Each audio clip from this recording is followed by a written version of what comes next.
What was the toughest period of your life? God, I didn't see that coming. Um, there's been a few of them. Been a few of them now, I have to say. Um, the thing is, I could go way back and think things were tough, but they weren't. The closest one in the last couple of years was, geez, I don't know if I say this out loud or not. When I had to leave Abu Dhabi, I had to leave Abu Dhabi because I was told I was going to be arrested, Why was and that? that because I went against everything that they believed in. That I'm a big supporter of diversity, a big supporter of accepting people for who they are, what they can do, what they, it's, I don't see skin color, I don't see sexuality, I see them all as labels to divide people, put them in a box. Um, and I went to Abu Dhabi and I lasted 12 weeks. And the reason it was the lowest point in my life was because I saw young people get really damaged and I reacted to that. And I wasn't quiet, even though I continuously was told on phone calls, you need to stop talking, and this has been recorded, this has been monitored, man, and so people out there stop talking to me. Um, and I didn't let it go until eventually I got a phone call to say, if you don't leave, you're going to be arrested. And there was a lot of I cried for 8 weeks about some of the stuff that happened. Um, and it took at least 3 or 4 months after I left to even just get back to where I could call myself a human, functioning normally without it being in my mind all the time.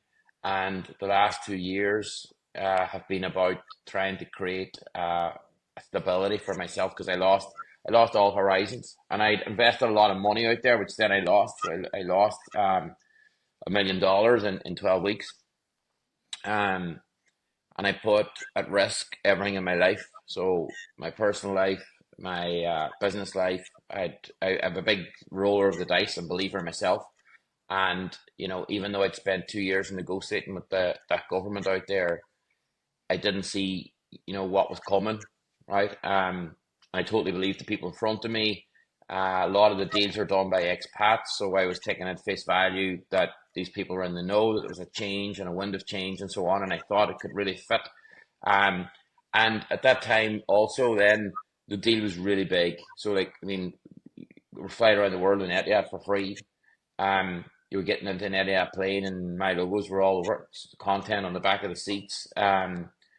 Incredible offices across from the Formula One track. I had this incredible apartment overlooking the sea out there, and and that all changed just one day, in 5 hours, and I couldn't be quiet about it, right? And that I would say, and this is the thing now, since that happened, this is a comment I've made to other people. Since that happened, um, there's been other tough things happen, but they didn't blip because, and the way I explained it was that I was that low at that point, and I mean now, could have been financial destruction, could have been so many things. It took a lot to climb out of the hole mentally, And I'll tell you this, like you did say to me, you remember VO? Is that right? That's right, You yeah. remember VO? So this all happened in January 2023. So it's 2 years ago, 11th of January 2023. This happened, right? The first episode. I had to leave then on the day before St. Patrick's Day as the day I left, right? So I landed in Monaco I landed in Nice and come into Monaco on the 17th of March. That's where I went that night. Um, but so from March to June, and I was sitting in EO run this masters at MIT that I finished up. That was the year I graduated, and the guy in the last semester had brought a preacher in, right? This lady from Florida. And he said, "Look, this is an experiment. We've never brought a preacher into this classroom before, but I just want to see how this goes down, right?" And and one of the things that he says one of the things if you do that MIT courses after every lecture or class or speaker or whatever, they get you to score them, right? And they can score them out of 10. And I've said to him many times that this is the stupidest thing you could ask people to do, because there's 68 global entrepreneurs in here, and for some people, the person speaking right now is relevant, and for others, they're not. So somebody might give them a 0, and somebody might give them a 10.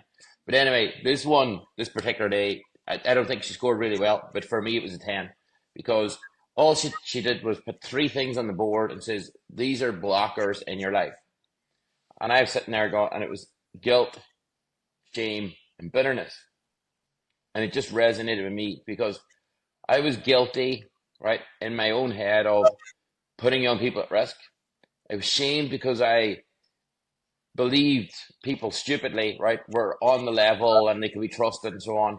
And I was bitter in that I had to get those bastards in some way. I had to fight back, and the world had to know, and all it. And that day there was kind of a cleanse of some sort, because I came away from that going, okay, if I don't remove these 3 things, then I'm not going to move on. And leaving that day, like that woman, it was like as if somebody sent her to be there for me only, because that's what I needed to hear. Because I was carrying around those 3 things since January. That was 5 months from when it happened. And that was the start of it. But the last year and a half now has been really good. But that period, that 5 months from January 23 to June 23, I would say was the toughest financially, personally. My whole being was questioned by myself multiple times. The inner conversations were how, why, what are you going to do about it?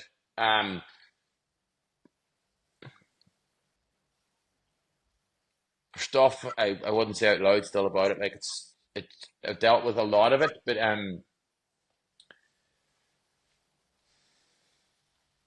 tough, tough man, and tough.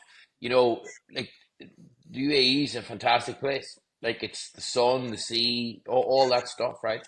But once the curtain is pulled back and you see what it's really like and what goes on, right? The minute that you stay longer than a holiday, the minute you get the chip, like, because to get that chip to be a UAE resident, you take your DNA, take your fingerprints, they take your retina scan, you're given a chip, right? But basically, you can't buy a washing machine without the chip, right? They know everything that you're doing, your phone, the whole lot.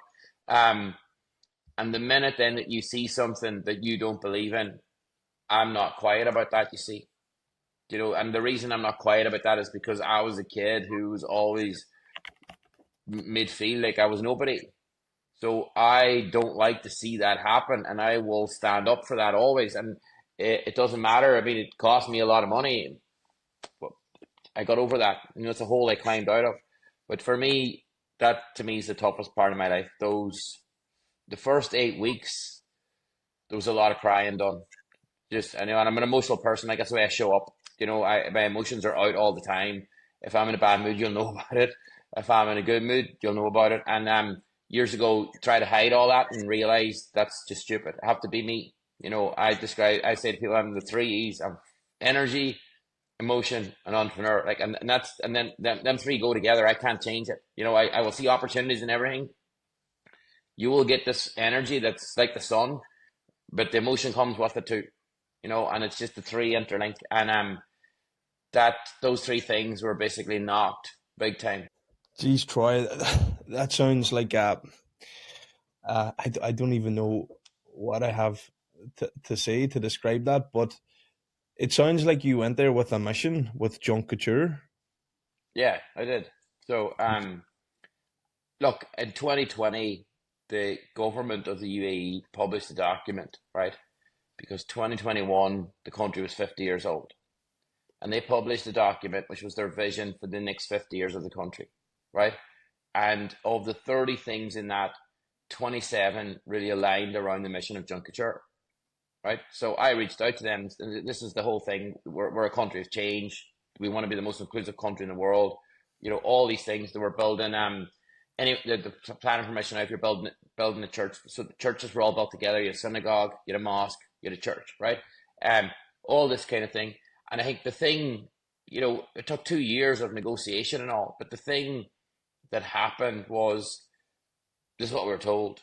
Somebody somewhere decided that the country wasn't ready for it the day it was ready to go live, right? And that then led to a series of events that you see what those people are really like, because there is no due process, right? Like, so at the end of the day, if a guard stops you in Buncrana tomorrow, right, and you have a conversation with him and he listens and you go, look, you're making a mistake here, right? This is what happened, whatever, right? You're talking to what you believe is a reasonable person. That they're not reason. There was no reason like that. It's whatever they say. The contract gets torn up. I remember reading, because I mean, obviously, road money. And I remember looking for that, and nobody replies to you. And I remember it was 2 months. It was just before I left. So we're in maybe the first week of March or the first, second of March, whatever it was. The Premier League report came out about Man City, and there's a couple of lines in that stood out to me because I was reading that. Because obviously, I'm very interested in this whole thing now, and who these people are. And so in that, there's a line. In 3 years of this investigation, we haven't had a reply by phone, email, text, verbal from anybody in the UAE, right? The owners. And that's the way it was for us too, right? There was no reply. You're sending in the invoices, no reply, right? They just didn't reply. That is just the MO. They shut you down, right? And look, I had to take it on the chin and then had to look other people too in the eye and go, I called it, right? I went there, and I put so much at risk. But the thing for me was, no matter what the money was, I couldn't give up my personal values.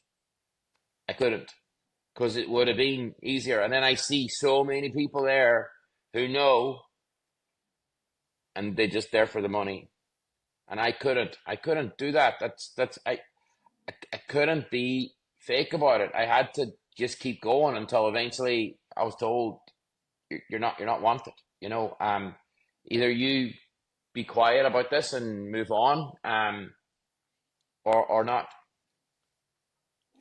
You mentioned, about the values of Junk Kouture, and you mentioned the diversity and inclusivity. Why have them values become such an integral part of your life? Well, this is the thing too that I've come to learn over the years, right? Because um, whatever your business is, right? If your business's culture is an extension of you, that's basically what it is, right? And so you have to have the values because you're the leader. And so if you don't emanate those things to other people, right, then it doesn't work. It doesn't work. People don't know how you should turn up and how they should behave. So, when I grew up, and I always talk about this, growing up in Donegal, again, you have a love-hate relationship with it, right? In Buncrana, I have a love-hate relationship with Buncrana, right? It's my hometown. I talk about it all the time, but I don't have happy memories of growing up there. Like in my family circle, yes, but I just didn't fit in. And there's many times I've asked that conversation. I was terrible at sports. I'm considered a weird kid. I have feminine ways, right? My emotions are out, so that's seen as a feminine trait. Like I'm not a macho kind of person, and I have no aggression. It's funny because my PT has started me boxing, and he has to tell me to punch him, right? Because that's not a thing. I have an instinct. I'm like giving him a wee tip, and he's going, "Man, put something into that. You can hit." And so that meant I was a gay kid. So I'm like all my teen years, I was a gay kid, and there was no internet to look up what that was. You were called up to say to the guy, "What are you talking to the homo for?" Right? Or and that is that it took a long time, and I'll give you an example now, right? So I went to Scalwara, right? Got nothing to do with school. It's just the culture at the time, right? At the time, and then when I got to the end of it, I went to Tech and Dairy for a year. Right, didn't know what I wanted to do. Right, I did want to go to Queens. To tell the truth, I wanted to go to Queens. Right, but I mean, I was listening to a careers guiding teacher tell me there's no chance of you going to Queens. I have an IQ nearly 150. Like I didn't have to study. I remember stuff. I remember stuff from 40 years ago. Right, I can quote people stuff they say. I didn't have to study. Right, but she constantly was telling me this, and then my sister was in the year before, and she would say to their class, "There's a guy in fifth year thinks he's going to go to Queens, more chance of pigs flying." Like, it's just the most stupid way of talking to young people. Like, it's just anti, positive. So anyway, finished Skullwara, didn't know what I wanted to do, really hated the last year of Skullwara, really hated it, felt like didn't fit at all. And I went to Technical to do A levels. And I thought this will be a change. Nobody knows me up here, you know. And A levels was, you remember sitting there in front of the guy, and he goes to me, "People like you don't come in here. You know, you can already go to college." And I was like, you know what, I just want to try A levels. I just want to do something different. And so applied again, Queen's, and did the A levels. And A levels it was roughly about 12 hours a week. So I used to like snooker, I'd be playing snooker and different things. But I remember one morning going to the tech, and I'm walking up the hill up the maths class was on the top floor, and I was walking up the hill, and this lad called Eamon McCann from Strabane came down. He was in my maths class, and he says, we'll not go to maths today, we'll go play snooker. And I was like, oh man, I have to go to maths, right? I have to go. There's something I need to solve. I have to go. He goes, no, right? Because he didn't want me to go into the foyer, right? But anyway, I pushed on. I didn't know what he wanted. But so I went into the foyer, and written across the top of the ceiling, was "Try Armour's gay," right? And I just went, how is this following me around?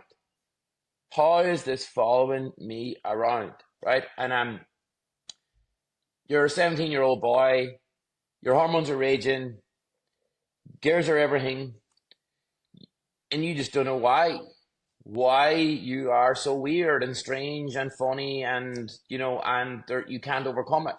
And the thing that I didn't go to Queen's in the end, Ryan. Like I got accepted and all, and 2 weeks before I just said to my dad, I don't want to go. And I didn't tell him why I didn't want to go. I said to him it was money. I said, Dad, you don't have the money. And he says, oh, we'll find the money. And I was like, you don't have the money, Dad. You don't have the money. Everybody else is going to sacrifice for me to go to college. I was working in Joe Carlin's for the summer. So I'll ask him, can I stay on? And I'll do the accounting exams at night myself. And Joe Carlin says, you're mad. Go to college and have fun. And I was like, I don't want to have fun. Don't want to go to college. I didn't know at the time that college would have been different. Yeah. But you see, nobody in my family had been to college before. My parents never went to college. They couldn't tell me. My parents were very much stayed inside the Buncrana Derry circle.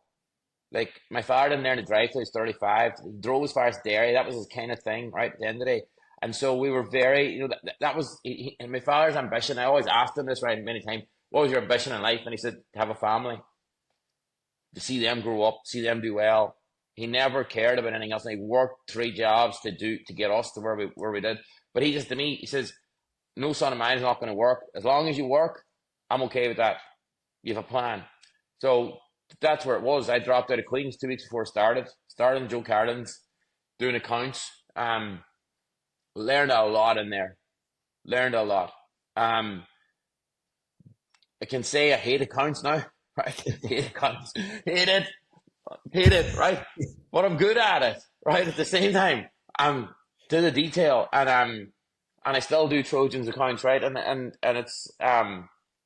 it's crazy. Like I can put it through very quickly, but it's like that. I have to get myself into a zone to do it.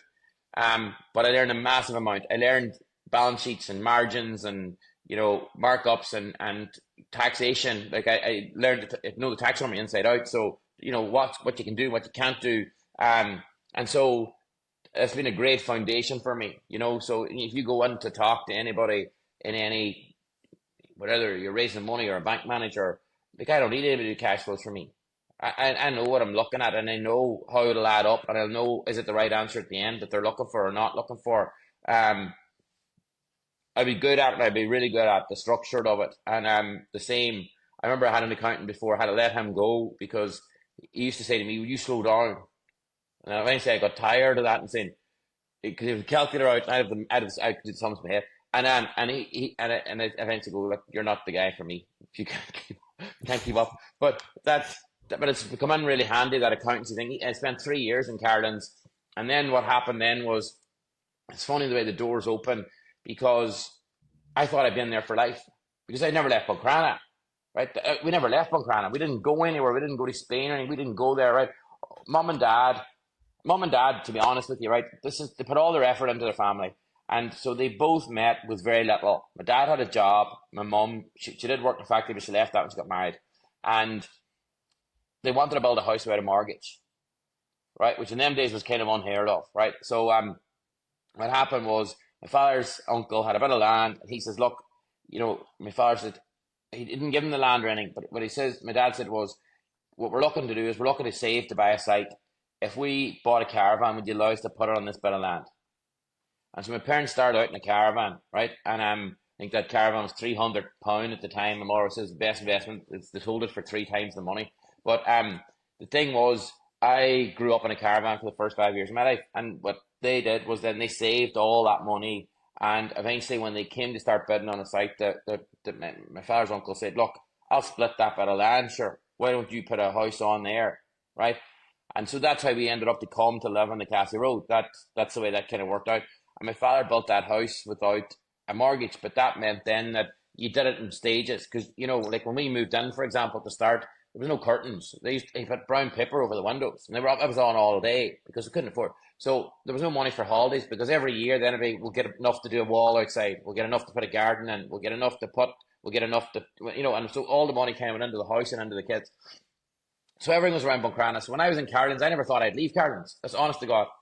And I was there 3 years. I was midway through the accountancy exams, and there was another guy who started at the same time as me who had been to college, and so he had less exams to do, and he'd finished them.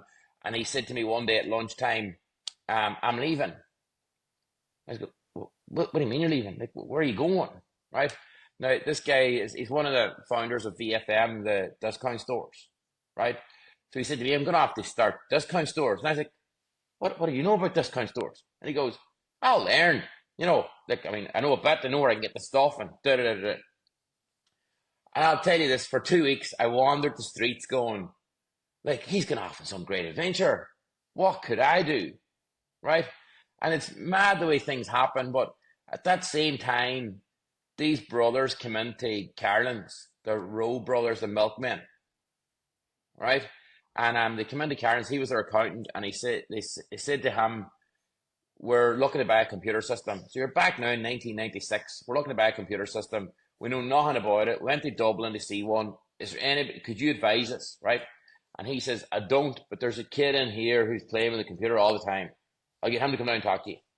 Right? Now, I was the junior person in the office, so I never got to go down and talk to anybody. So this is like a big deal. I go down to talk to somebody, because all the accountants were upstairs, and downstairs was the meeting rooms. What age were you at the time? 20 years old. Cool. So I went in there, right? Now, not a clue, man. Green behind the ears. Like, now, I can't been out in the world at all. I wasn't on a plane until I was 25, so been nowhere, right? So going to chat to these brothers anyway, and they said, "Look, we're, with about 4,000 or 5,000 people we deliver to milk a week. We tired writing it all out. We're down to look at this computer system, but it all looks great, but we see a flaw." And I says, "Right, so show me it. What's the flaw?" And they says, "The flaw is that, the way we do it at the minute is we've kind of got duplicate books. And so basically when we do it at the start, we put in, say, Ryan McDade, he gets 6 litres every Monday and 3 and every other day of the week. And so we've that, he always gets that.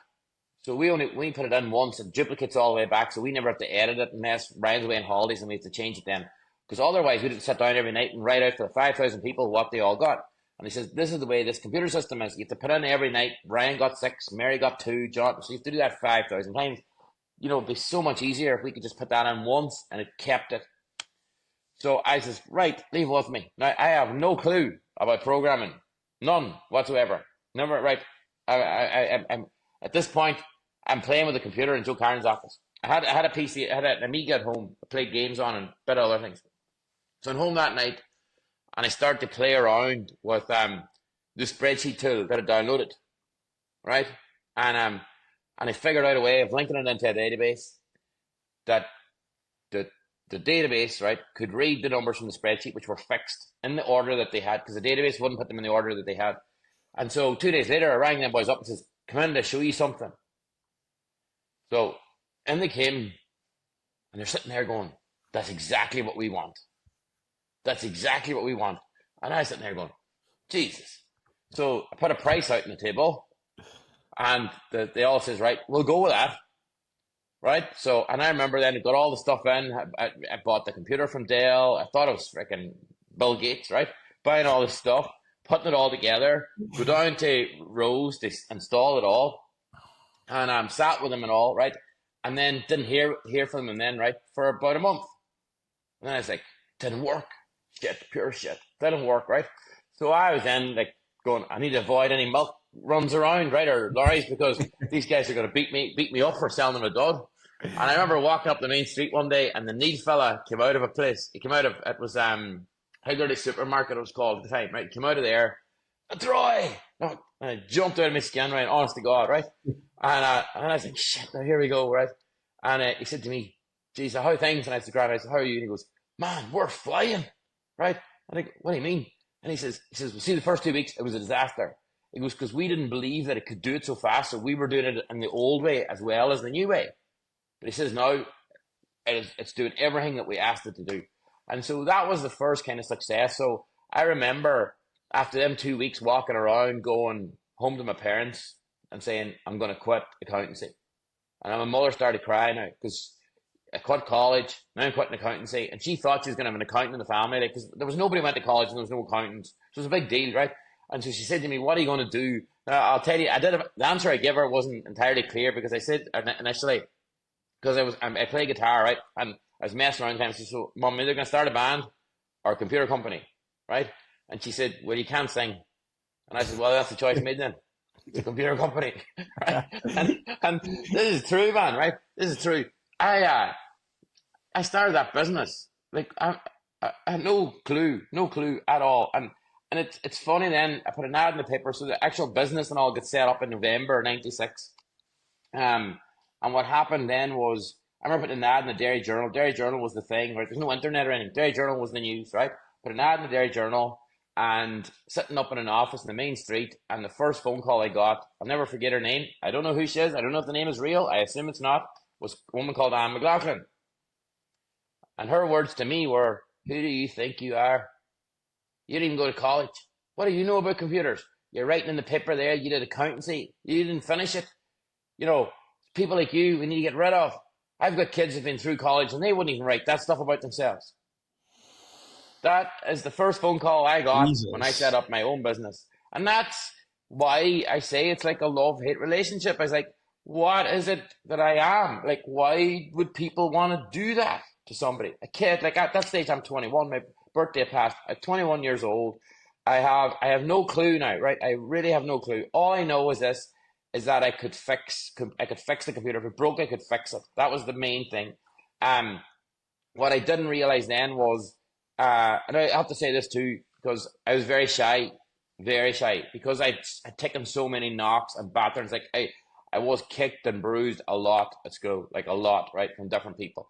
And I've confronted some of them people about that since, but you know, all that had an effect on you. So you built a lot of walls, a lot of rejection, a lot of told you'll never be, you know, whatever. And so I was very shy. So the thing that I would have said, if you'd asked me at that time, tell me something that you'll never be, I'll say I'll never be a salesperson, because I can't talk to anybody, and I couldn't talk to anybody. And I remember even one day my father coming home, and he was saying, I met somebody up the street. I'll not say it was, but I met somebody up the street, and he goes, that's a strange man. He can't look you in the eye when he's talking to you, right? And I was sitting there going, I can't look anybody in the eye. Is that what they're saying about me too?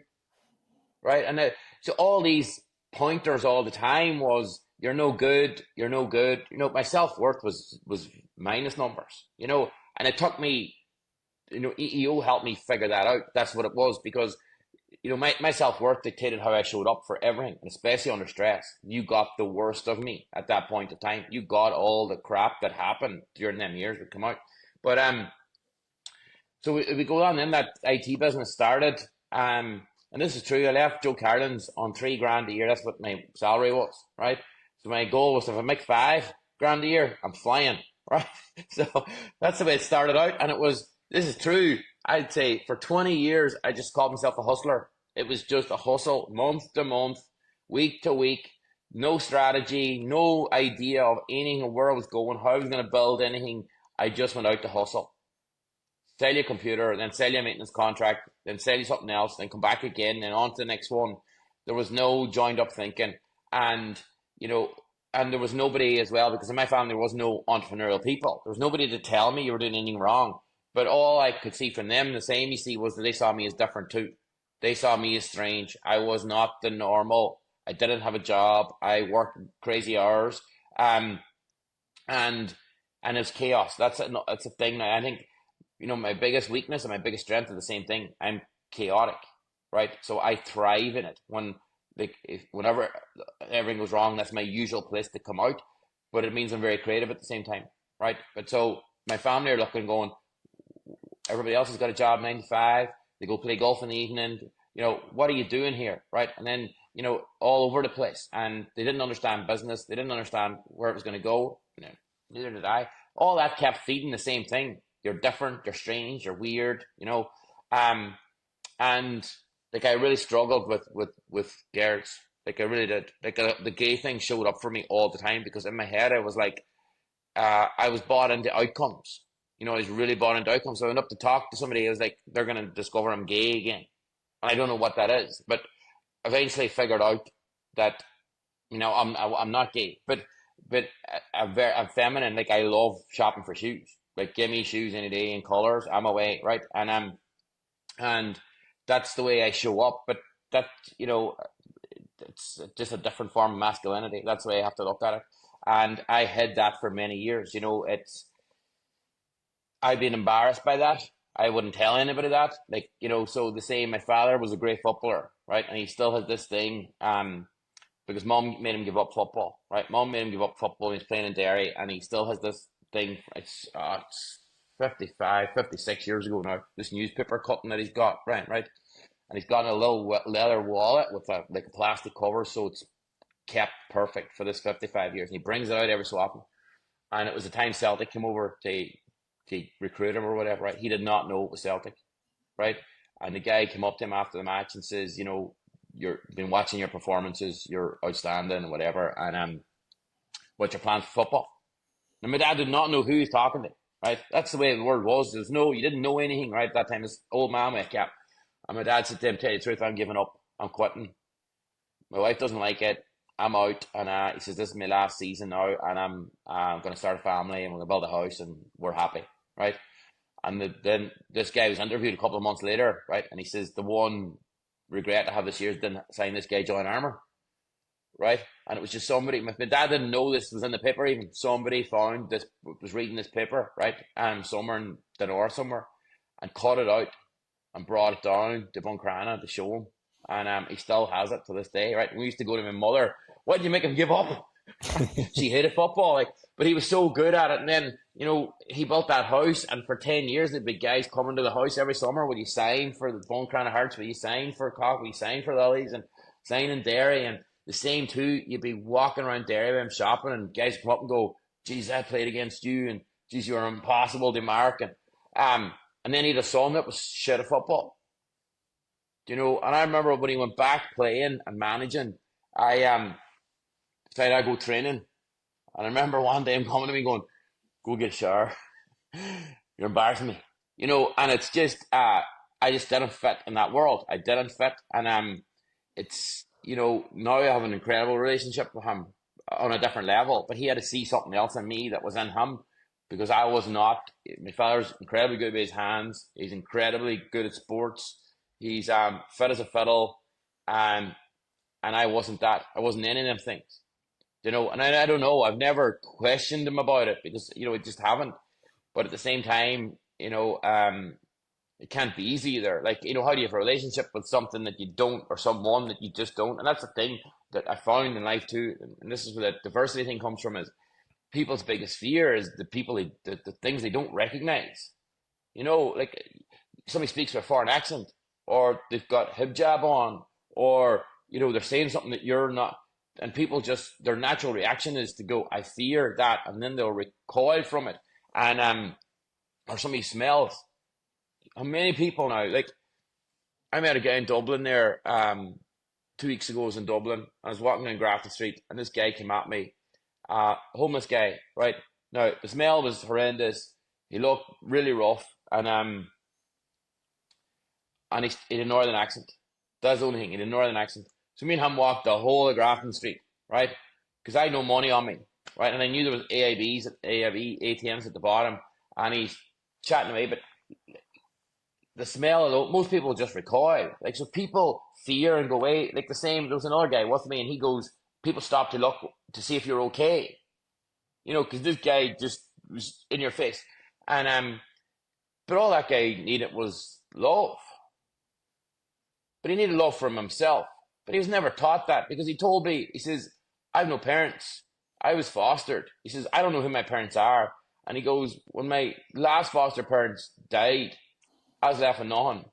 And I was never shown, you know, he didn't say that to me. He goes, I never told what to do next. So this is what I do, you know. And he said, look, it's €30 for the hostel for the week. I'd really appreciate if you could help me with the hospital for the week. Like, it just gets my roof over my head. And look, and that was the conversation. And it's so sad. You know, people say homelessness is this thing and different things. I mean, but the biggest thing there is that most people are, what my point from before was, they'll recoil. So if you're different in any way, recoil. And that's what happened to me. So I was different. I see it now, right? And then I hid all that. So I went away from wearing the colors. I used to wear all these multicolor stuff. And I wore black all the time. Everything was black, right? And I remember my granny had Alzheimer's, and I went down to visit her one night. And after 45 minutes sitting there, she said to me, sorry, Father, you know, I don't know which priest you are, right? She didn't know it was her grandson. And but it took courage again to leave the black behind. It took courage to come back out as the person I am. It took courage to say to people, and show up as the emotional person that I am, the person who is feminine in a way, and, you know, cries at the movies.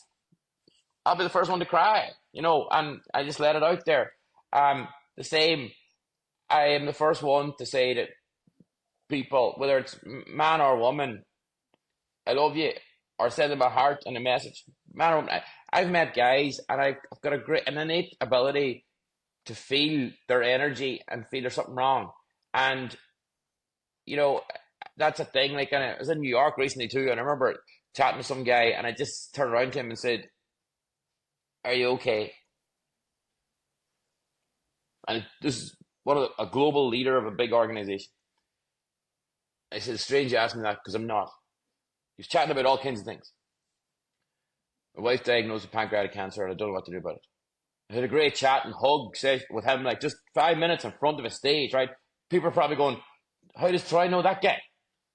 But I didn't know that guy, right? And but that's who I am, and I had to start being that person. I had to start being the real person that I am, you know. And that has taken that journey of, from the little IT company to I mean, I found EO after 15 years of that, and realized I wasn't alone.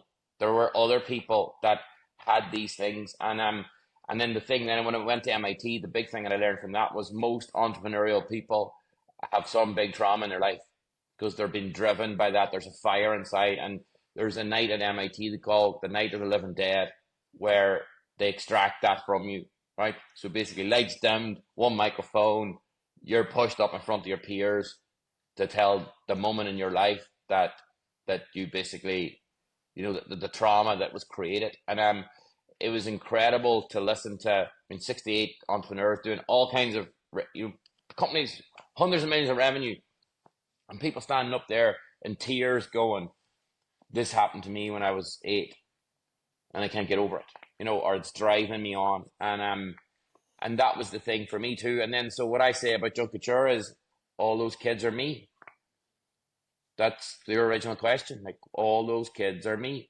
All of those kids, and I've met 100,000 of them now. And like, I've written the world final is next week in Dublin, and I've written the program for that. I've written the welcome. It took me the whole week.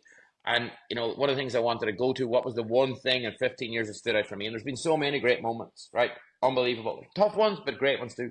And the one moment that stood out for me was this kid, he's 17 years old, a young LGBT guy from Dingle and Kerry, and he won in 2019. And as part of that prize, he got to go to Cannes Film Festival and a Royal Film Premiere. And a year later, he was interviewed on a stage, right, in Limerick. And he was telling these stories of Cannes and he met Kit Harington at the red carpet, and Prince Charles and all these people, and, you know, and it was just massive things. And the interviewer said, "My God, these are huge. Like they're 17 years old. Like an adult won't get to be experience some of these things. Which was the biggest?" And this 17-year-old just paused for a second, and then he said, "Actually, none of them were the biggest. The biggest thing for me was I found my personality." And I remember being there, just going, "That's exactly it." Because it wasn't that he didn't find his personality, because it was always there. It's that other people started to see it and give it value. He wasn't the weird kid anymore. He was now a winner. He was now being celebrated. And I was just, in that moment, it was the power of being seen for who you are. Because it's the same, that's all I wanted in Scotland, was people to go, this kid has actually he's very creative. He's got smarts. If we push him the right way, he could go somewhere. That's what they do with sports people. If you think about sports, right, and that's why I describe Junk Kouture as a sport now. If you think about sports, number one thing is you're getting coached. So to get coached, that means somebody sees something in you and is going to try and bring it out, get you better at that thing because they believe in what you can do. So they're going to push you past what you think is possible. So that's all I was crying out for, somebody to coach me of what I was good at. And so when I look back now, when I say to people, what Junk Kouture does is Junk Kouture gives the kids that are not into sports, they're not getting the coaching, gives them an opportunity to bring their skills to the fore, creative skills, choreography, dance, music creation, design, artwork, fashion, and it gives them the chance to be coached at those things. And what does that do? That means their personality's seen. So they start to believe they've got one the same as other. And so it was that line, the biggest thing for me was I found my personality. That's the thing that stands out from 15 years of doing this. And that's why I believe it belongs in every classroom in the world. So you said you found your personality. And is that when you started Junk Kouture? Was that the big shift in your life? Don't know. Like at the start, I had a co-founder. There's different reasons why I got involved. And then you see, at the start, my name wasn't on it because my family didn't just think it's mad again. So I was kind of secret and part of it at the start. I just didn't get involved. And then eventually, and this is another thing I'd say, I'm tough to work with. Like I'm tough to work with. Like, Why is that?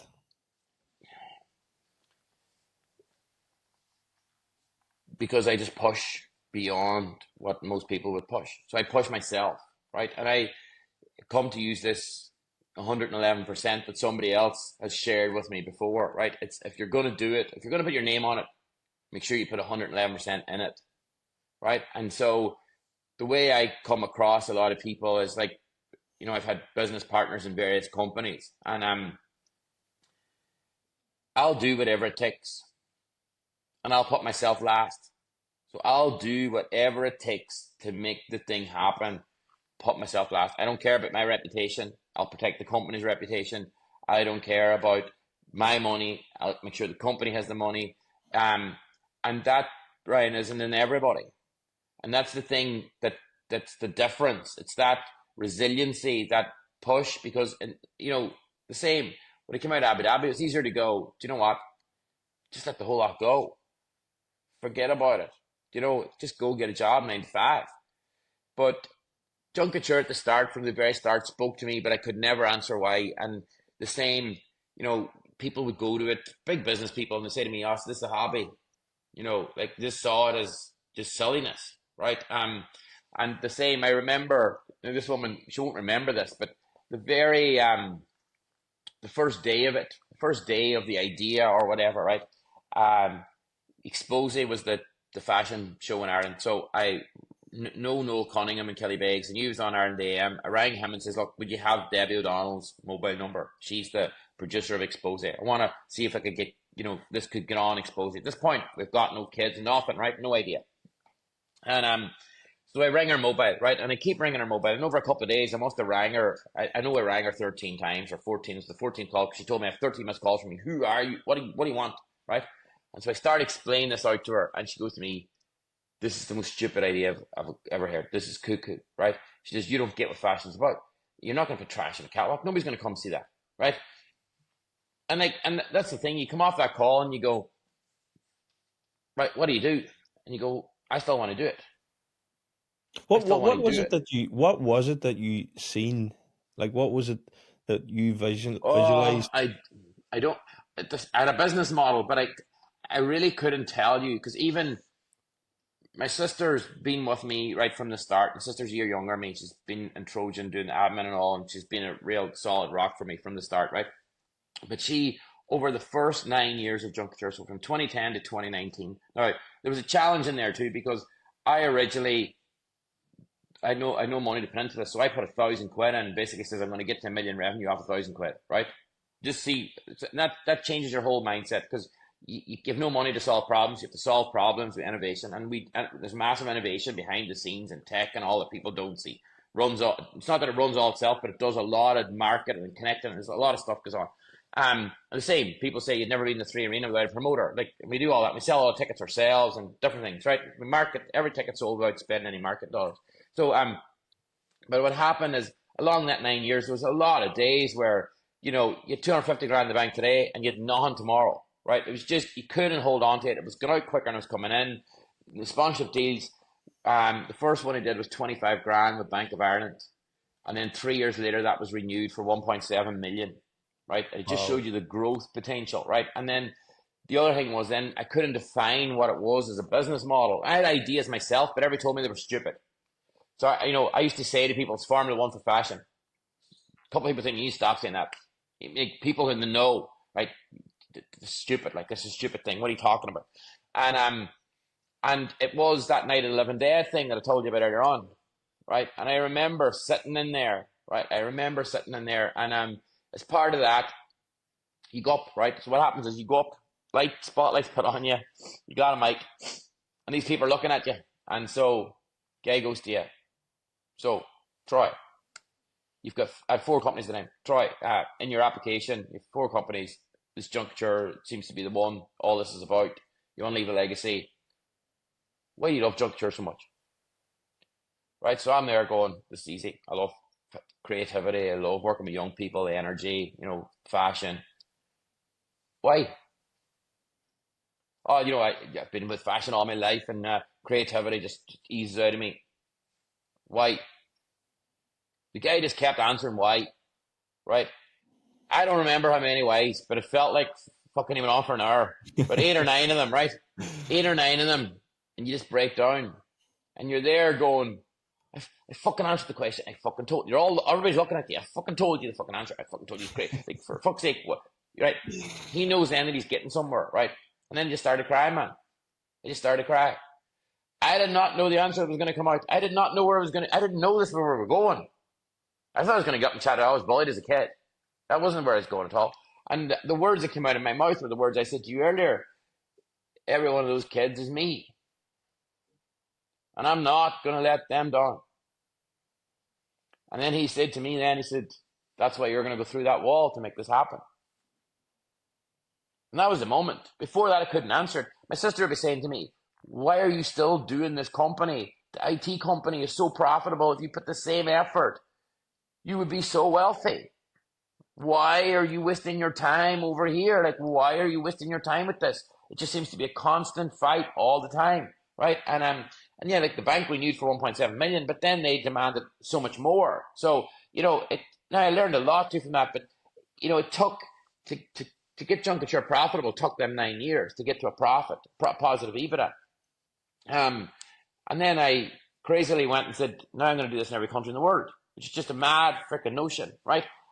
But that's the thing, you know, I met so many young people, I listened to their stories, and so many of them were told, you're not going to be good enough. And I give you examples of people, right, that really resonated with me because I use them all the time. And I'm lucky now, right? There's 3 global superstars who've either answered emails to me or who have come back to tell me something about their life.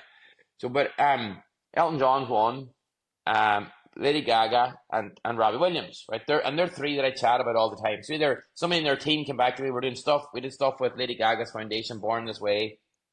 And then Elton John's company, his company Rocket Sports, right? So the same. I'll talk about Robbie Williams first. So Robbie wrote a poem. It's 15 years ago now. This man at this point in time had signed one of the biggest record deals in the UK, almost €100 million. Was flying high, and and he wrote this poem, and he put it up online on YouTube. I don't know if you've ever seen it or heard it. It's called Hey Sir, right? So it says, "Hey Sir, do you remember me? I'm the man you said I'd never be," right? And it goes on to talk about some teacher, when he was a teenager, said to him, "You're going to go nowhere to all that dancing and singing malarkey you're at," right? This man is selling out net worth, 400,000 people over 3 different events, right? 100 million. And the only thing that he cares about is a teacher told him 20 years before, "You're going to be a nobody." And that teacher is still sitting on that guy's shoulder, no matter the success he had. And this is the thing that has happened to so many young people. They're told, "You're not good enough. You're going to go nowhere." He was told, "Be a freaking nurse or some shit," right? Going to do something. That's all you're ever going to be. Stay in your station. And it was the same. I went to see the Better Man movie. Have you gone to see that? No, but it's on the list. I Man, watched this that, and I documentary cried on at that too. Netflix. That just, like, the first scene is him not getting picked for the football team, right? And I start so many stories about not getting picked for the football team, right? It's hard to believe at that time that so much social capital come from being in a football team or a GAA team. That was it. You were in that team, you were somebody. You weren't, you were last picked, you were a goalpost, basically. So it was funny. I saw so much of myself up on the screen, and the trauma. Now, I mean, he's unloved, and his father didn't want him, and so on. Like, and that. So he believed all the time, and then to take that the same. They didn't want his lyrics. You're a backup dancer. That's you. But it's the same. I wrote an email to Elton John. Geez, a couple of years ago now, and I basically said, "I'm looking to find global superstars who knew what it was like to be not loved as a teenager. They felt different, felt on the outside. I built a business around this. My intention is to create this massive impact in the world where young people that are on the outside actually get a stage to show what they can do." And it was a Sunday night at 10 o'clock at night. And his CEO writes back to me to say, "What a fascinating concept." And that started another door. And that's the thing I'd say to entrepreneurs too. Guess email addresses. You just never know, right? The biggest answer I ever got was Joe Biden's team. And I mailed them one time, and I was managing Shaolin, the band at the time. And I said, "Look, I've got this band that I'd love to come play the White House." And the call never came for the White House. But then in July, one day on a Sunday, I got a call that says, "Can you hold?" And the next thing, this lady's going, "Hi, this is Jen from the White House. Joe Biden is going to Ireland in the next couple of weeks, and I'd love you guys to come and play." And like that, if you don't ask, you just never know. And I've guessed so many people's email addresses down the years. I don't know if I sent 100 or 200 blank, these just cold emails to randomers, and maybe only got 10 replies. But if you don't reach out, you just don't know. But that, if we go back to when was the first time I knew Junk Kouture, this mission and purpose, and why it aligned with me, but also in that moment in MIT that night, realized that the culture of the business comes from me as a figurehead. And if I don't explain that and I can't articulate that to people, and so one of that things, the humility above all else, is one of the big things for me, right? But the biggest thing is that, I call it family first, but we're all the same. We're all the same. We're all struggling to get through this life that's out there. There's not one person. They've smiles on their faces on Instagram, and they've got all that stuff. But and I chat about this in IT too, because it's relevant in IT. But loneliness is massive, and loneliness comes from that. So it's people are in relationships. People are married. They're with somebody 30, 40 years, and they're lonely. And they're lonely not because the person's there, not there. The person is there. They're lonely because that person doesn't see the real them, because they're hiding it, because they were told as a kid that that'll go nowhere. So if you do that, you're weird, you're strange. So they bury those things. They build a wall around that. So the real person is not getting any nourishment at all.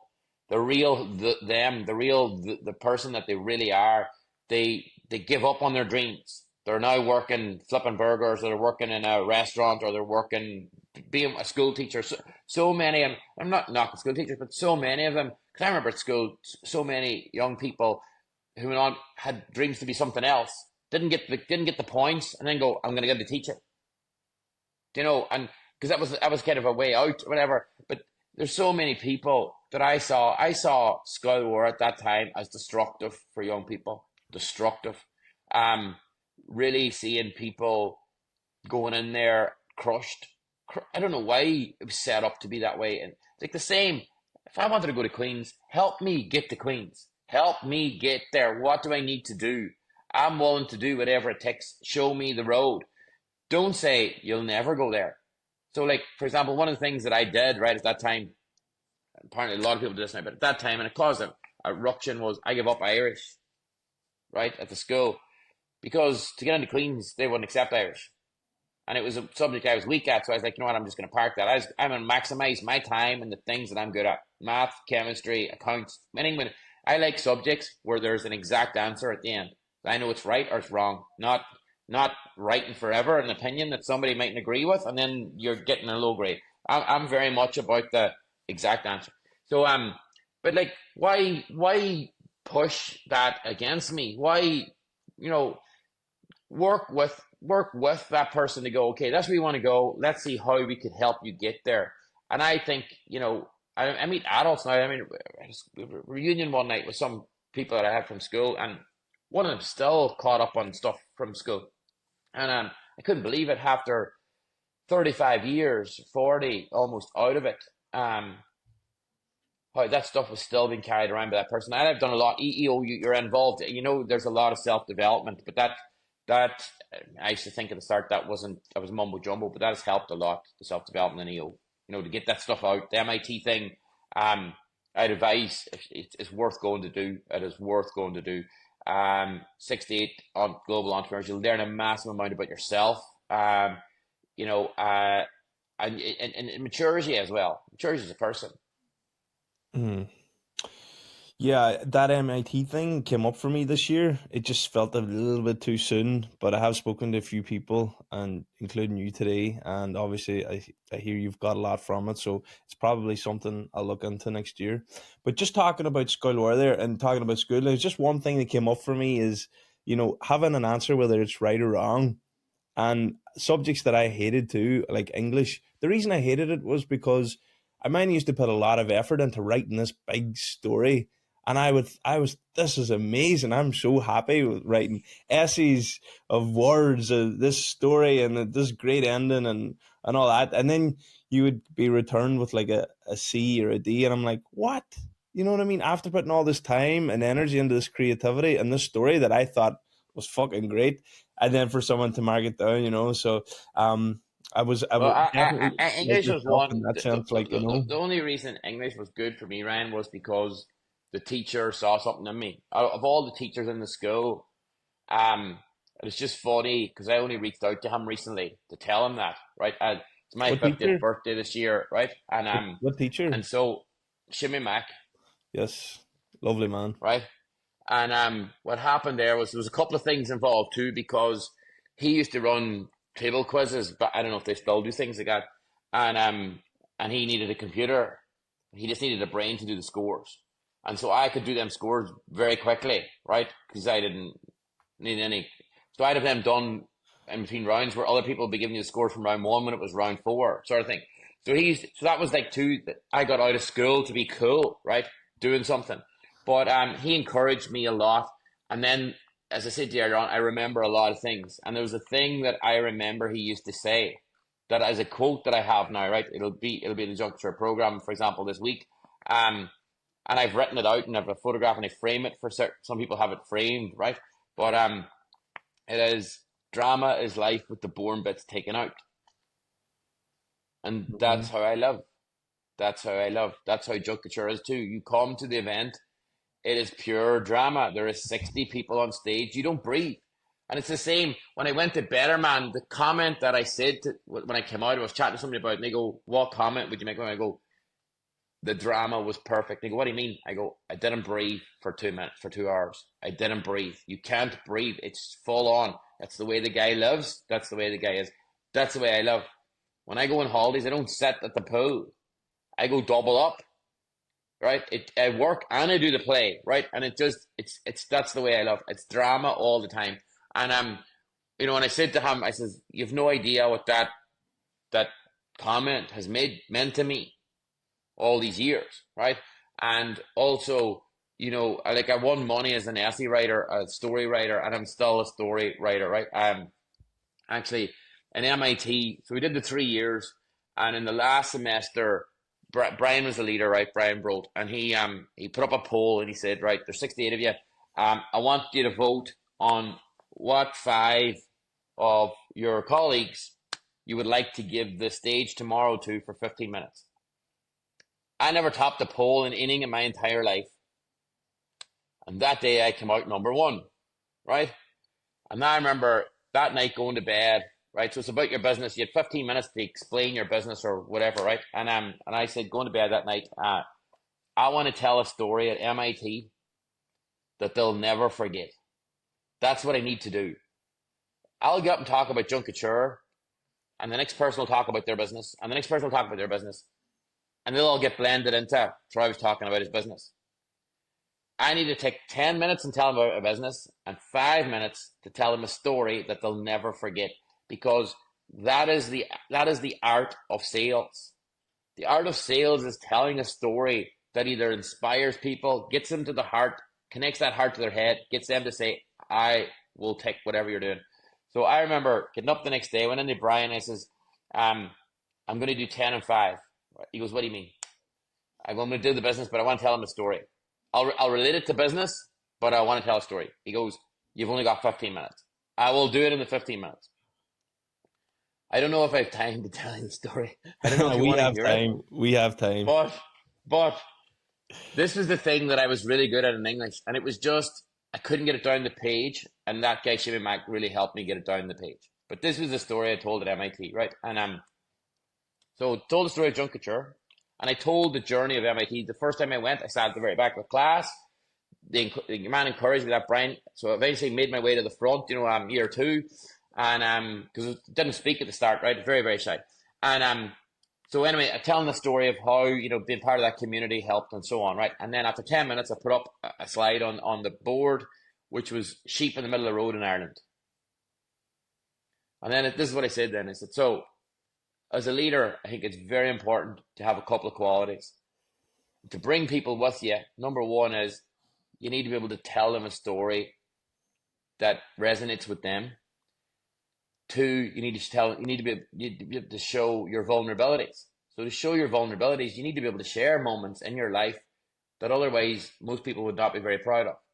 So I'm going to tell you a story that tells of a moment in my life where I was extremely embarrassed, and it maybe will resonate with some of you. Now, the thing that I've learned too in life is this: if you get up to say to somebody, if you get up to tell a story tomorrow, something that's embarrassing to you might only be embarrassing to 20% of that audience out there, because people are embarrassed by different things. But there's one thing that I have found in my life that everybody's embarrassed by. So this is why I chose this story. So this is the story. I have an IT business, as we've discussed, and it's based in Buncrana in the northwest of Ireland. I live in Derry myself. I lived in Derry. And my farthest away client is in Castletownbere, which takes roughly around 6.5 to 7 hours to drive, right? 8 if you take a break. You should take a break.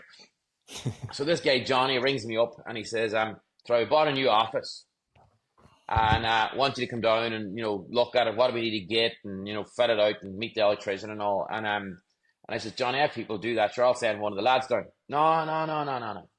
Me and you go back a long way. I want you and the place. And I thought, freaking hell, jeez, John, that's 8 hours, down 8 hours up again. Anyway, he says, I'm not doing, you're the man, I'm not giving you the business unless you come down. I says, right then, you know what we'll do? Next Wednesday night, I'll get up at 2 o'clock in the morning and I'll be in your place for 10, right?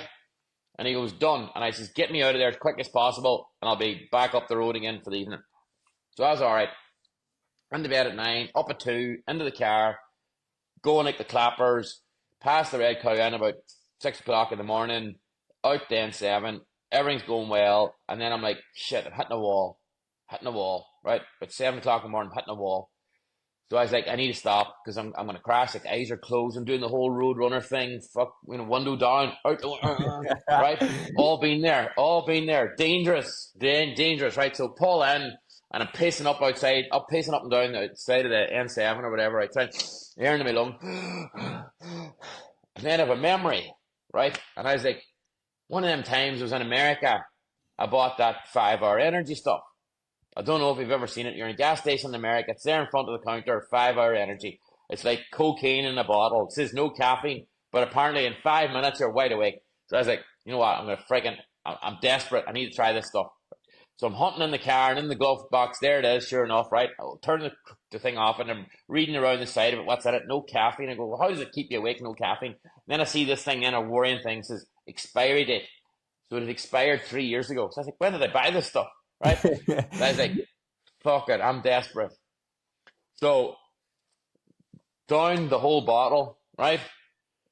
I'm telling you, man, the hit from that thing is unreal. 5 minutes later, I'm like, bang, wide awake, in the car again, and I'm full steam ahead down the road. So get to about 8 o'clock, and Johnny rings me, and he says, how you going? I said, man, I'm on time. I'm going to be there at 10. Don't worry about me. I'm there, right? I'm flying. He goes, look, see when you come into Glengarriff, stop there. He says, you'll see me in a red pickup because the new office is up on the other side of the hill of that. Don't go all the way to Castleberry because he says, that's why I want you. He says, you'll never find it. I'll take you up there. A red pickup, I'll take you up there. So I says, that's okay. So hang up anyway. So I'm getting closer to Glengarriff and my stomach starts to go. I'm like, God, man, something's not good here. Something's not good. And I feel like a cold sweat coming on, right? So that's all right. And then I'm like, right, you know what? I'm going to need to go to the toilet very soon. So I get to Glengarriff, I pull in, I get out of the car, and I go over to Johnny, and all he wants to tell me about is this new pickup. He says, look, this is my new pickup, you know, and what do you think of it and all the rest of it. I said, look, man, I don't feel good. Hey, this place fire because like I just want to go to the bathroom. And he goes to me, it's 20 minutes up this hill and back down the other side. This is deadly, right? So get into his pickup, right? Now, right, this is true. Get into the pickup. I'm sitting down anyway, and I'm there going, right? I know you see in the movies, you know, I'm not a woman, but a woman of contractions, you know, because you got to be breaking them, right? So I was getting me break. I was like, oh, it's grand, it's grand, it's grand. And everything, right? And I'm like, I'm clenching everything, man. I'm clenching every butt cheek. I'm clenching it. I mean, I have muscles from that day that I never had before in my life. And so he's chatting away about this pickup and all, and I am not paying attention at all, right? So and we get to the top of the thing, and I'm like, John, are we nearly there? Are we nearly there? Are we nearly there? Are we nearly there? And he goes, yeah, but just 10 minutes down here now, 10 minutes down here. So next thing, we're just coming down and round the corner, and there's sheep everywhere, right? And he's slowing down. I'm like, don't slow down, don't slow down, don't slow down. And he goes, I have to. And I was like, you better fucking stop then. Just stop, right? So he stops the friggin' pickup, right? I open the door and I put one foot out, and the minute I put one foot out, all I hear is Oh. and it's running down my legs, and my shoes are filling up with it, right? Jesus. And I'm stood there with one leg out and one leg in. And this is your man's new pickup now, right? And Johnny just goes, well, are you going to stand there all day, or are you going to get back in? And I remember the squelcher when I sat back in, and we started driving, the smell, he put down all windows in the thing, right?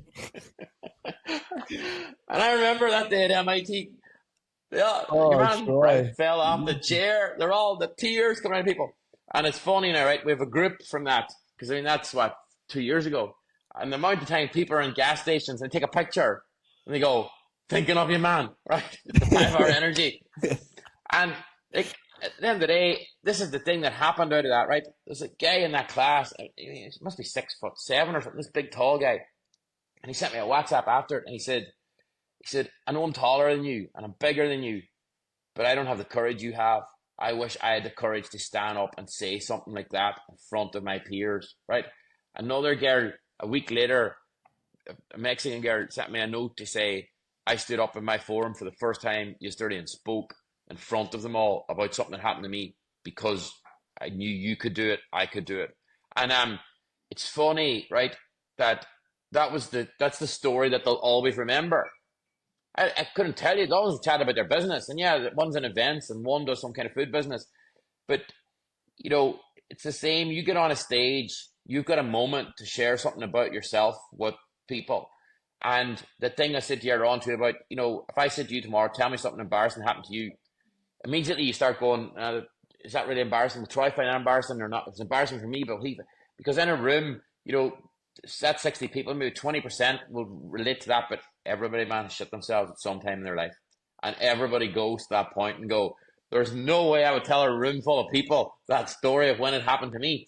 So, but it really brings your vulnerability out there. It really brings people to trust and believe. If you can tell them something so intimate, it's crazy now. It is crazy, and I have a real love of the people in that class, and they have taken me. And it's funny too. That evening, when we sat down for dinner, six of them said to me, "I don't know anything about the junk kouture business, but I want to be an investor."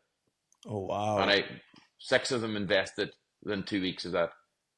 Like, I didn't ask for anything. Like And you what know, when year? you can't ask for any money, you can't solicit. So I mean, without asking, I didn't ask any of them. It's just I Mm. want to be part of this journey. And what year was that? To 23, 2 years ago. And I mean, you're constantly growing as well. Yeah, but like at the end of the day, it's always a journey of growth. I mean, that's otherwise you would have no pain. If you Mm. just stay, if I stayed in 2019 with a positive EBIT and says I'm going to stay at that, I'd been fine.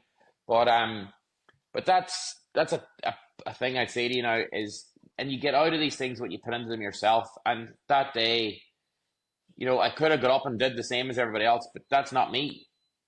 That's not me. And it was the same. So, I was always a storyteller as a kid. My brothers and sisters used to come into my room at night. I would tell them a story. I never wrote it, I never read a book. Um, and Jimmy Mack in some way helped me get that down onto the page, in some way to tell the stories. And I remember like Rosh Dini, she's a teacher in Scotland now, but she would I have know been her, the yeah. year below me, bought me a writing pad a couple of years ago. And she said, write, keep writing down these stories. Someday they'll be published. And I've written some poems. I've written a play. When I was a teenager, it was a play and it was put on not in Broadway, but like some part of New York at one point. And you know, like I was always involved in that kind of side of things. And I still do. I don't have time anymore to do it, but if I feel if there's something bothering me now, I will get on my phone and type out like a poem will come to me. Mm. So it now seems that you're like what I would say in your full power. You accept and embrace your vulnerability, and I think when we do that, it gives us the power that like we can't. No one else can take it from us because we're owning it. And that's not something that comes easily to people. I mean, it took me a while to get there, but I think when we can embrace that from a young age, I think we can find our passions and follow them more easily as opposed to caring what other people think. Well, one of the things that came out of the MIT thing was when I went back into Junk Kouture, one of the things that I thought, I'm not saying it's a negative, but my thing was, why am I in my 40s learning this stuff now? Right? Why am I in my 40s having to go to Boston to learn this stuff, to find out who I really am? Why can this not be brought and distilled down to teenagers? Why are we let go out of school with an academic qualification, but at the same time, we're on the floor with our own belief system on who we are ourselves? Like so many young people, no self belief whatsoever, living in this world of blinkers, believing that they're nobody. Um, and so, as part of Junk Kouture now, what we created out of that, and I got your man Brian's help, that guy that runs that program, to create this lab. So, like for example, as part of that world final now, next week there's a lab.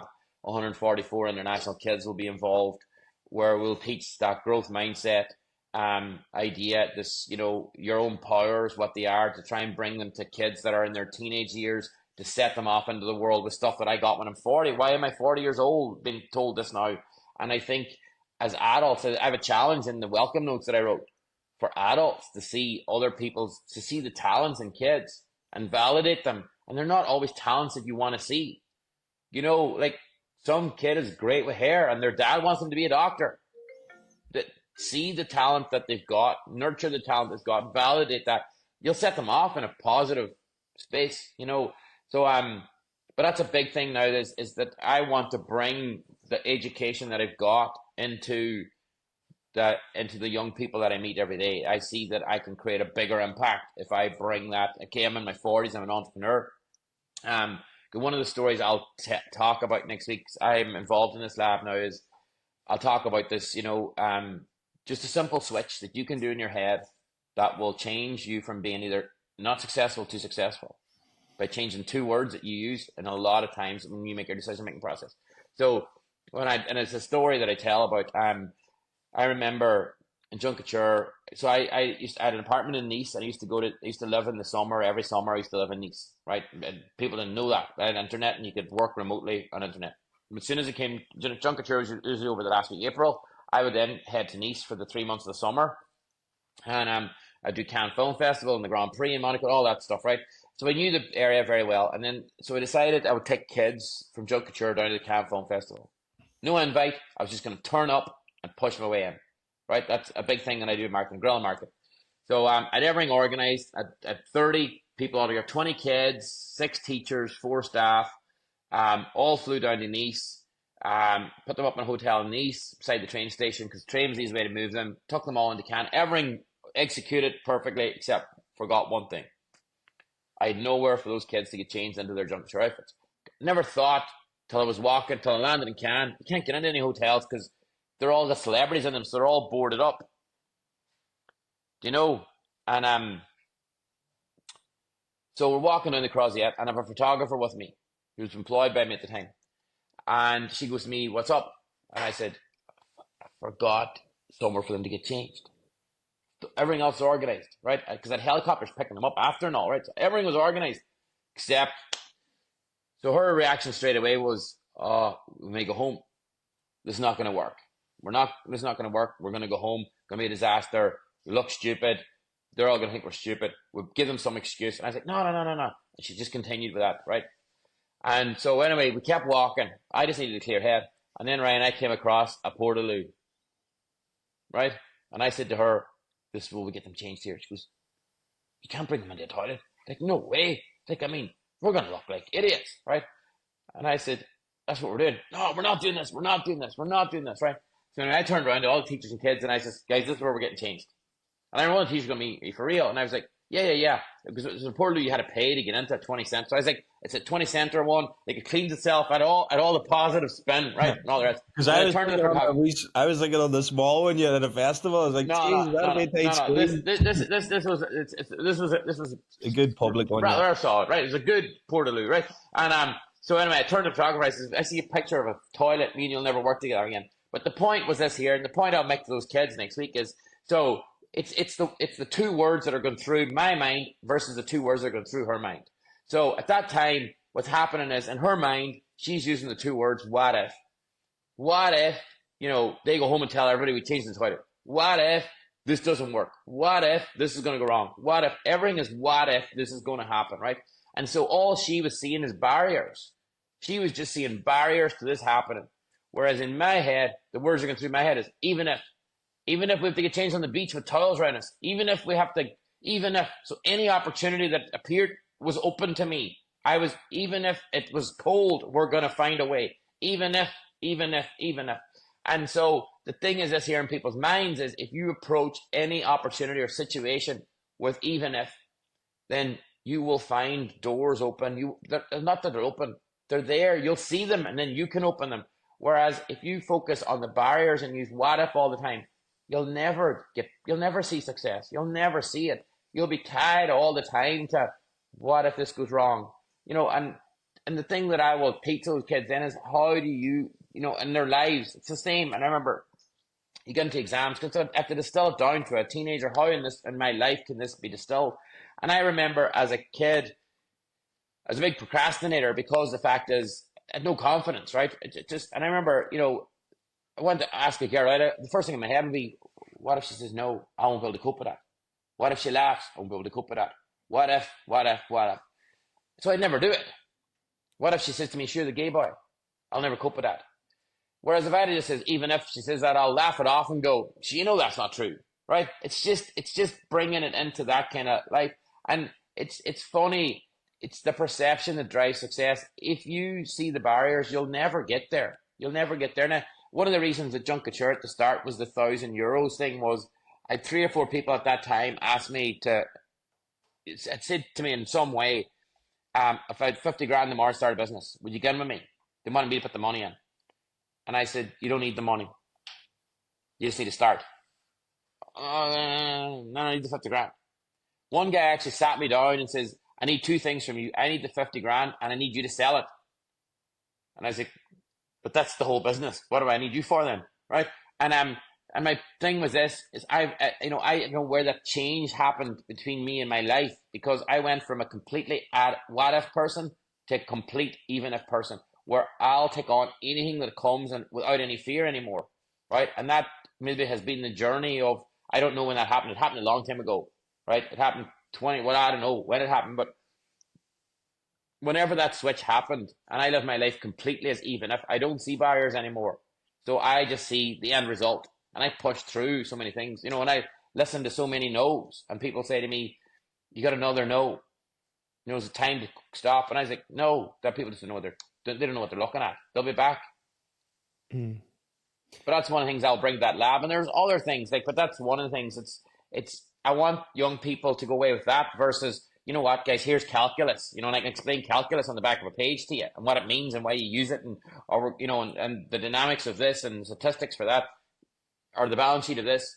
Yeah, those things get you into college, right? And they get you into a job. But at the same time, and I'd say this to people too, is if you can teach young people to create a job versus get one, which is even if it's about creating a job, because it creates your own life.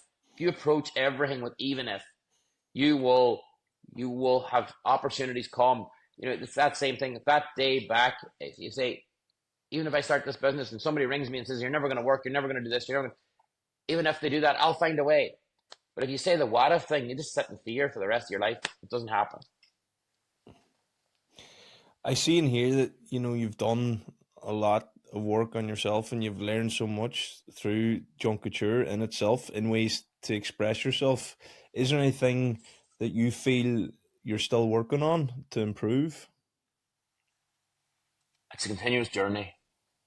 It's a continuous journey, and I have found now. I've done a lot around this. You know, I lived in the real world. I'm a logical person. Um,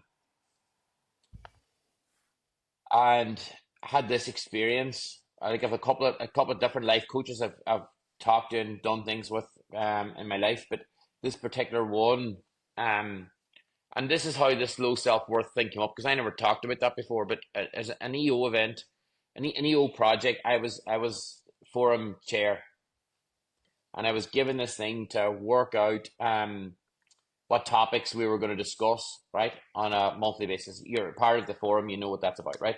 And we'll just explain to people at home. So basically, the idea is you can bring two things to forum. Either it's a business case scenario you want some advice around, or it's a personal one, right? And ultimately, the most value is from the personal one because for the business one, you can pay an accountant or lawyer to give you the same advice, but it's the personal one. And so I was in a forum. The forum didn't change for 4 or 5 years. The same people, and every month it was just business cases. And if people had a personal issue, they'd go, "Don't worry about it this month. I'll see if it solves itself," and it would never come back up again. We never did the personal one. So EO, we're trying to get people to delve more into the personal side. And so as the chair, I was given this job to do to bring my forum members through it. And I didn't think it was for me. That's the truth of it now. I was like, sure, I'm all about the personal. I'm fine. I'm fine. I'm all about the personal. I don't need to do this exercise, but I had to lead the exercise. So the exercise was simple. There's seven of us in the forum. We all sat around. I'm sitting in the middle, and this was the thing I read out. So I need you to close your eyes. I need you to bring yourself to 11:30 at home, in your house. Everybody's in bed. The TV's on. You're just turning it off, and you're sitting there on the couch, and you don't want to go to bed. And the reason you don't want to go to bed is because your mind is nuclear. Whatever's happened this week is on your mind. And you know, if you go to bed, you're going to toss and turn all night. You're not going to sleep. This is not going away. Write on that page the three things that keep you awake most at night. You've got 10 minutes to have a think about it, right? So I have a little card too. And so I write the first one. And I don't even remember what I wrote at the time, right? So because I was doing it for them, but I did write down three things, and I'll tell you how it came back to me then. So I wrote it down for them. And then after got them to read it out, and all three for everybody was different. It's crazy, absolutely crazy, right? And so I took the top one from each one of them. I made a list and says, right, Ryan, next month you're presenting on that topic. And they're like, shit, you tricked us, right? Because they didn't want to do that. But anyway, so what happened for me then was I went home, I stuck the card in my back pocket, and a couple of days later, I was changing the jeans or whatever to get a new pair, taking everything out of the pockets, and I was going, "What's this card about?" And I was like, "Oh, that's that thing." And then I started to read it, right, in the cold light of day. And so the first thing at the top of the list was, "I hate to lose." And what I mean by that is, it's not lose like in a game. It's lose because I trusted somebody and they let me down. I don't cope well with that, right? So then number two was I go into revenge mode. So that's the thing that'll keep me awake all night then. So it's like, it's the bitterness thing I talked about Abby. I need to get these person back. They need to know that I'm not going to be messed with. But that's all in my mind. I will never do it, right? And then number three was I have no self-worth. And that hit me then. I was like, how did I write that down? It was like I couldn't even remember writing it down. And so that stuck with me for a week or two. And then something appeared in my Instagram, somebody that I would know, right? And it's funny because it was somebody that I took on a date years ago. And at that, she went off with somebody else, right? And for some reason, it came up and says, you know this person. And I said, right, do you know what?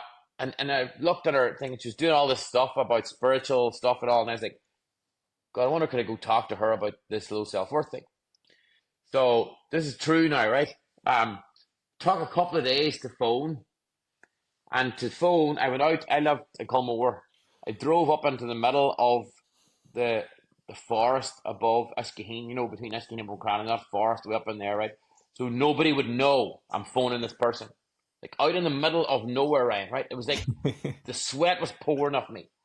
It's true. Right? Nobody would know I was phoning around, but it was like I was going to make sure there wasn't a bee and I could see all around me, right? Nobody was knowing I'm on the phone to this person about this problem. And so I ring her up and she goes on the phone, she's lovely. And I say to her, and I have a bright orange car, right, at the time. And I say, I can't come to your house because the car's orange. And everybody will know I'm at your house, right? Everybody's going to know I'm in there talking about this problem, right? Right? It's crazy, right? She goes, don't be silly, because she was local, right? And anyway, she said to me, come down next week, we'll have a chat, see where it goes. So I'm down anyway, and I'm sitting in this person's clinic room or whatever, right? And we chat for about an hour. I don't get anything out, I'm just chatting. She's asked me a few questions. I do chat a lot, right? I go on and on. So I'm chatting away anyway. And then she said to me, right, I need you to lie down now on that couch and I'm going to get you to say something. And I want you to tell me where you feel it in your body when you say it. Now I'm lying there going, what kind of fucking mumbo jumbo is this? How am I going to feel this in my body? I don't even know where to start, right? I'm going to have the wrong answer, right? I don't know this is totally awkward now. I don't know what the hell's happening here. So then she says, what I want you to say is, it's okay to be alone. Right? So I'm lying down and I say, it's okay to be, my throat's burning. I couldn't say the word alone. Right? And then she said to me, everything I got from everything you said is, you've always been alone. You've never felt a part of anything in your entire life. And she goes, this is holding you back. And she says, we're going to sit here today until you can say that out loud. And it took 40 minutes for me to say it's okay to be alone without my throat feeling like it was on fire. And then she said to me after that, she says, I want you to go home tonight. And I want you to, she says, you're going to feel like you've been through a car wreck. Go to your bed early, drink loads of water, and let me know tomorrow how you are. Now, that was 4 years ago, 3.5, 4 years ago. I had never done an interview in my entire life. In Junk Kouture, I had other people. The people that were all in Junk Kouture were all doing the interviews for me, right? Because I couldn't talk in public. And I got up the next morning and I phoned the PR company. Lindsay Holmes does the PR for us. And I said, Lindsay, I wanted an interview. She goes, you all right? And I go, Lindsay, I wanted an interview. And I did 3 interviews, Ryan, in 2 weeks. I did the Irish Times, I did the Currency, and I did Radio 1 with Richard Kern. And whatever that lady did, she freed my biggest weakness. So I thought that once I started to talk to people in public, they would see me as the kid who was alone, who was the outsider, who was the geek. And they would go, who put that guy up there? Get him off. He's a weirdo. Get him off. And I did the interview I did with Richard Curran. I got 70 phone calls after that from men all over Ireland, man, crying, some of them, saying, I was that kid. I don't know how you have the courage to go on radio and talk about that. And what I learned that day was my biggest weakness was my biggest strength. The thing that I was hiding all them years was the biggest reason that people would follow me and the biggest reason that I could lead a team or build something and get people to invest or buy into whatever it was I was doing. And I started to see too that so many other people were carrying things, were alone, were didn't fit in, and didn't fit in for many different reasons. They're not all the same. Many people were going to bed at night not able to sleep because of things that they were unresolved. So this has been now a thing from that to me. I've seen the value of what that can do, and so I chase down every opportunity that I can to make myself better, stronger, um, better to show up for the people that are around me, better to show up as a leader and a CEO, better to show up for all those kids. Like there's 1.2 billion teenagers in the world, that I will bring this platform to them, that they'll have access to not just the platform and what it brings, but then this lab now that, normally 40-year-olds are getting, and 50-year-olds that's sitting in MIT, that they'll get the exposure that brings, and the knowledge and the empowerment that it brings, the self-discovery and how that can power you through life. Mm. I do this podcast for my younger self. I always have to bring it back to myself. Just like, why am I doing this? And I'm doing it for my younger self, and that's always the main motive. It is the main motivation. So I would like to ask you, if you were to talk to your younger self today, what is the advice that you would give to that young Troy? I've thought about this before. My mind's gone blank now. I've thought about it before, going, what's the cool answer? Because it's a question that comes up. What's the cool answer? But do you know this? I'm really happy where I'm at the moment. And the thing too that lady about the it's okay to be alone explained to me was that the trauma created the walls. Then the walls allowed me to become resilient and extremely resilient, right? You're kicked every day at school. Words don't destroy you anymore, right? So I can't go back and say to that person, maybe the only thing to say is it'll all be okay, because it is all okay.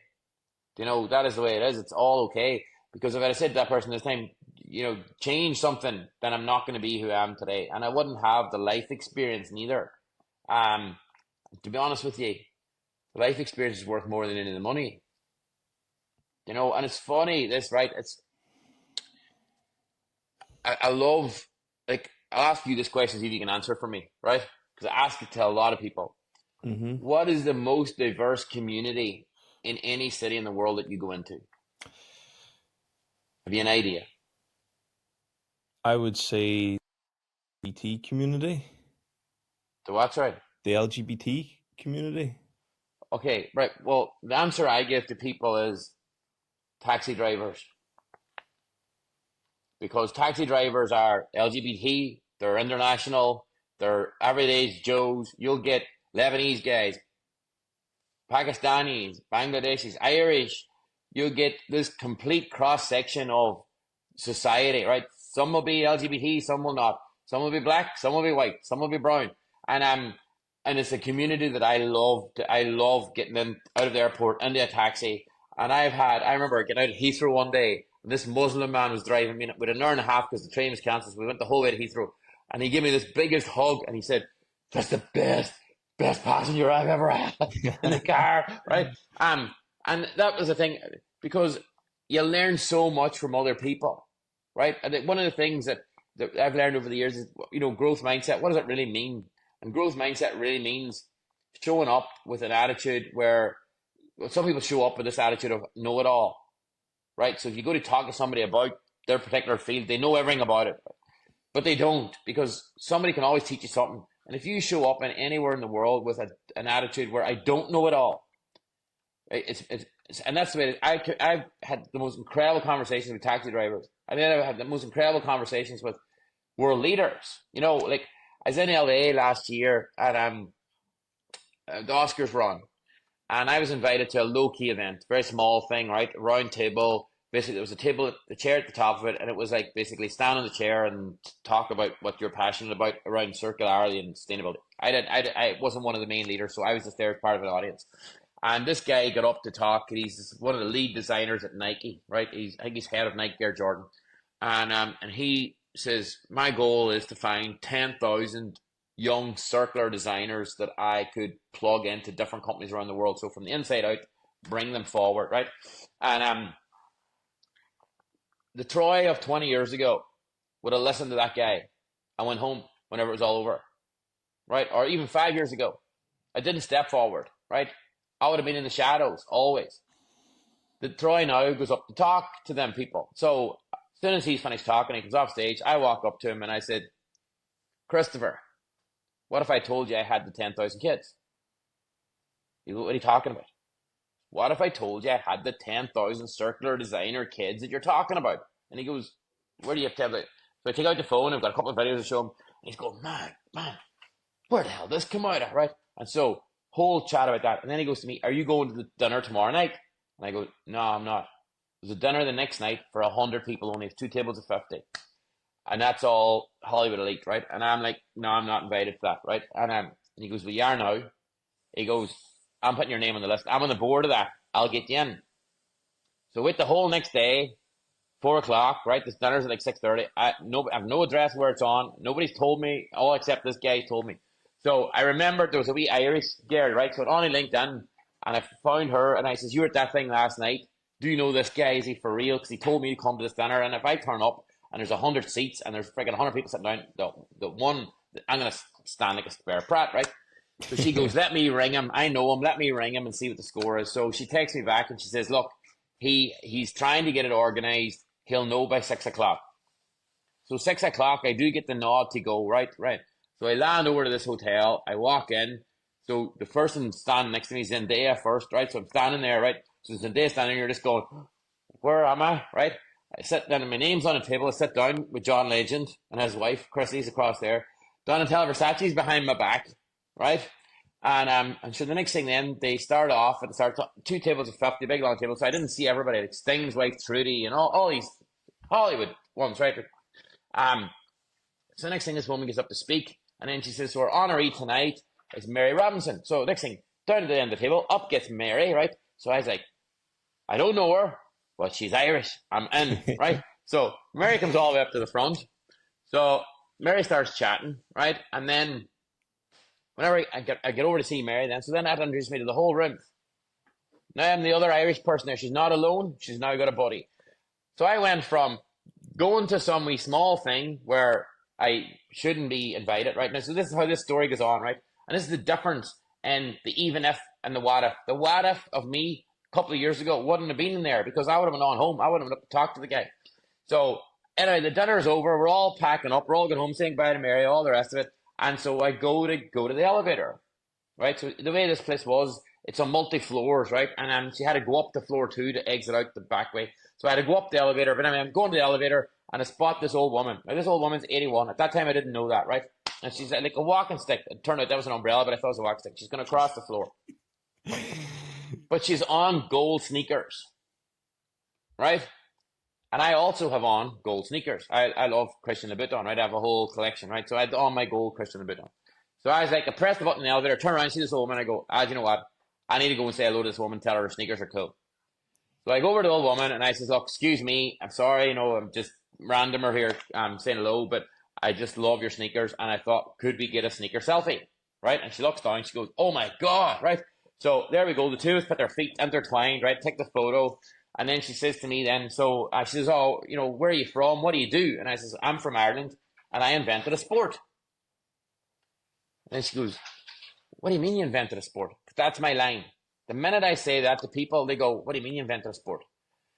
Like with a ball or what? I go, no. Right. So then I said, did you know that 7 out of 10 kids don't play athletic sports? And when I was a kid, I was one of them. I was last picked for every football team. And all I got was, you're the weird kid, you're the outsider. If you weren't in the sports team, you were a nobody. Sports brought so much social capital. So I invented the sport for kids that were not sporty. Then I show them all the videos. So me and this woman sit down for 2 hours, right? She's an old woman, but this is the way the journey goes, right? So we're there. It's nearly 1 o'clock in the morning. And she said to me, what are you doing tomorrow night? And I says, there's a party on in town, right, for the Irish Oscars. I was going to go to that. And she goes to me, where is it on? And I says, it's on Bad Robot, your man, J.J. Abrams, Star Wars. She goes, sure, I know his wife, right? And I was like, this is LA, name dropping all of this. I says, they're honouring Pierce Brosnan. Sure, I know Pierce Brosnan, right? So I was like, sure, right, that's grand. So that's okay. So anyway, we swap numbers. I say good luck, good night to the old woman. And before I leave, I say to her, I've seen those shoes somewhere before. And she says, you can't have, because there are only one pair in the world. They were made by Katy Perry for me. And I was like, here we go again, the name dropping thing. So that's all right, Ryan. So I head back to the hotel, right? We're about 2 o'clock in the morning. And before I get into bed, I remember, right? It's like a videotape rewinded in my head. So I sent her this message and I said, hi, Beverly was her name. Hi, Beverly. 2 years ago, I was backstage at a concert in New York Central Park, and I was in the crew quarters eating something. And I said to some old lady, they're incredible sneakers. They were gold. Was that you? And she texts back to go, that was me.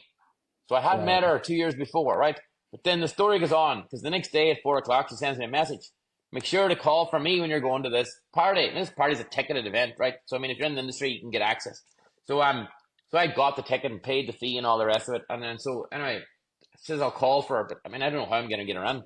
So anyway, we go there, and security, I'm verified and checked. There's your badge and all, away you go. And then they say to the woman, you're not on this list. You haven't done any kind of ticket and verification, you're whatever. And she goes, but I know Katie. Katie's JJ Abrams. I know Katie. Get Katie on the phone. Your mom says, I'm not calling Katie.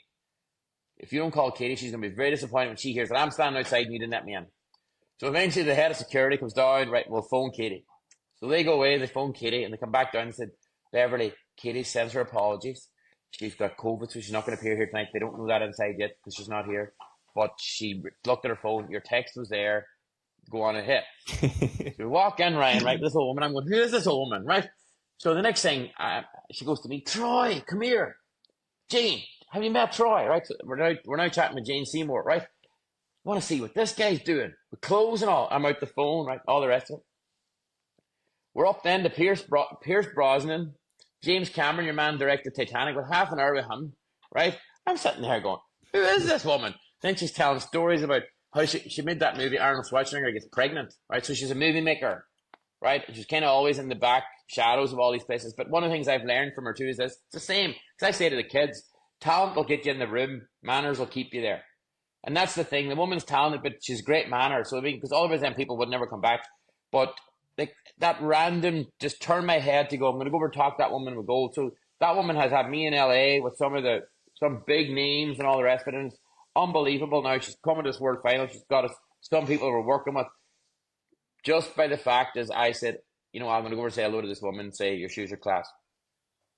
That's just the way the universe works. And the old me would have just went, I'm not going over there. I'm going to look like an idiot. I'm going home. And that's the what if attitude, and it's just that change of not buying into an outcome. It's just talking to people and realizing we're all the same and we're all going through some kind of thing. And it's the same with the homeless man. Just take 10 minutes to see some value in somebody. That woman, I mean, she phones me at night and she just tells me this is the thing, because she's been involved in movies and now in the climate thing. And you just don't know where to go. But you have to open yourself up to those opportunities. And the last couple of years, that change of not being alone, that thing that happened that day really changed my whole outlook on things, and who I was as a person and my own ability to just be happy in my own skin. So I wouldn't tell the 20-year-old Troy anything. I would go what you're doing, suffer the pain.